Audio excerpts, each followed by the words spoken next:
Here are my three biggest questions headed into the season for this Warriors team trying to go back-to-back and defend their latest title. 1, does Klay Thompson play with a higher motor in year 2? When you think about Klay and that signature textbook jump shot, the other aspect of his game, I think, was his relentlessness on both ends of the floor.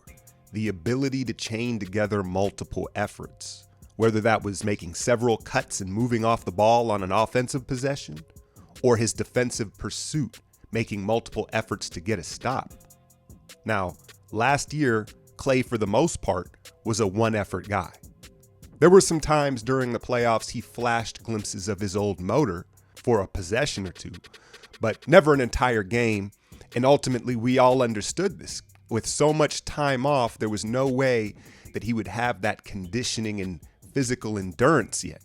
But now, with his first healthy offseason in 3 years, you'd assume he will come back with more strength and muscle endurance in those legs and enable him to get back to playing with that high motor that he was known for.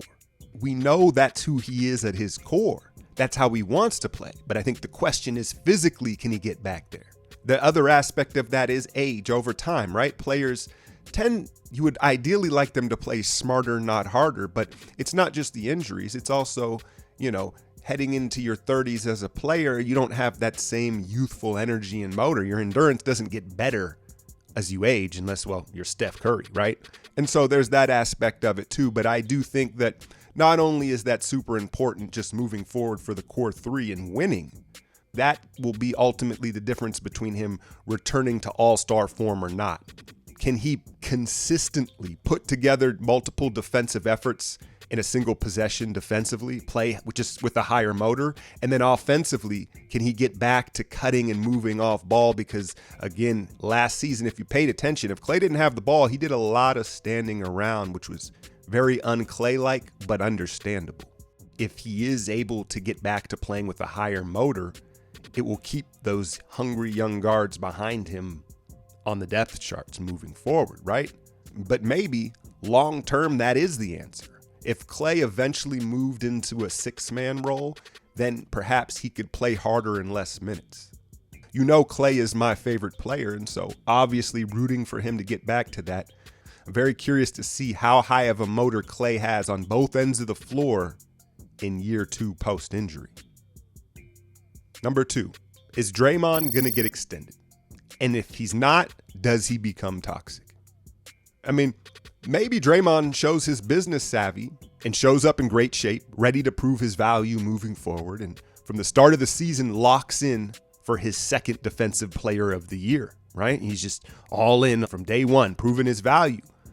And that would really benefit both the Warriors and Draymond, right? Regardless of who gives him that big contract.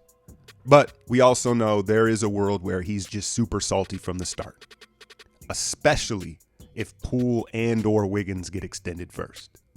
You'd have to assume both Bob and Joe know this. They know this, right? And so they may have to take an approach with these extensions like their parents of 3 kids, and it's kind of either you give everyone the extension or no one the extension, right? But then that's a dangerous game as well, because too many players worried about their immediate future, that's a quick way to ruin chemistry on a championship caliber team.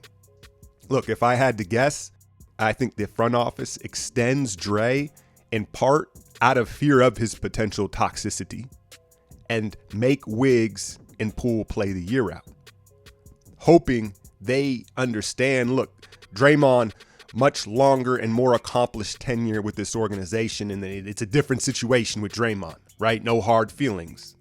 But listen, that could easily backfire too. We know this. What if Draymond continues to focus on his podcast and media career? The on-court decline becomes even more evident now that he's got his last big payday. Meanwhile, let's just say Wiggins or Poole take another big step to where teams are truly going to throw a max deal at them.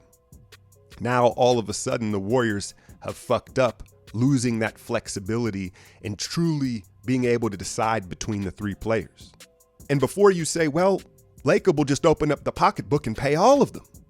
If you read between the lines and what's being said with this tax and everything, it sounds like someone's going to be the odd man out. The only way I see them being able to keep everyone would be if Klay somehow was willing to take some sort of major discount. Number 3, do Kuminga and Wiseman become playoff ready? Now, I don't put Moody in this conversation for 2 reasons. 1, I think he's already ahead of them just as a basketball player developmentally, as well as trust-wise with the staff in the core 3. And then 2, he's at a position we have more depth at, so in my eyes, it's less important he contributes, even though I assume he will. Whereas the 2 youngsters in the front court, listen, I mean, they could end up making or breaking us in a certain playoff matchup. Remember, no Otto, no Belly, no littlest big man in the league in GP2. And I mean, look, the JaMychal Green ad was nice, right? Another dog, you love that. But the reality is, as the roster sits right now, they're banking on both Kuminga and Wiseman to be able to play 20 minutes in a game 6 on the road. And so at this point, I think we all feel much better about Kuminga because he's much more of the proven commodity. In fact, we've seen him do that a few times, both in the Memphis and Dallas series. But contextually, when you look, it was the blowout games where he got those minutes. I mean, he played a total of 8 minutes the entire finals, right? But that's still a hell of a lot more than James Wiseman. And to be clear, no one is expecting Wiseman to bump Loon from the starting lineup and play 30 minutes a night. No, not yet. Eventually down the road, sure. But next season, it's can he play the JaVale role? 15, 20 minutes, 12 minutes, rim protect, rebound, match up against other true big men. And perhaps make other teams pay for staying small in those minutes if a team doesn't have a big man, right? That'll be another interesting thing with Wiseman is he only going to match up against other true centers? When teams go small, does he automatically get yanked off the floor? I can make a whole video on that on its own. Look, during the regular season, you'd imagine Wiseman's going to get gifted those minutes. Like it's just, they can afford to. All right, Wise, here's your 15 to 20. Let's see what you got. Again, can he do it when it matters come playoff time?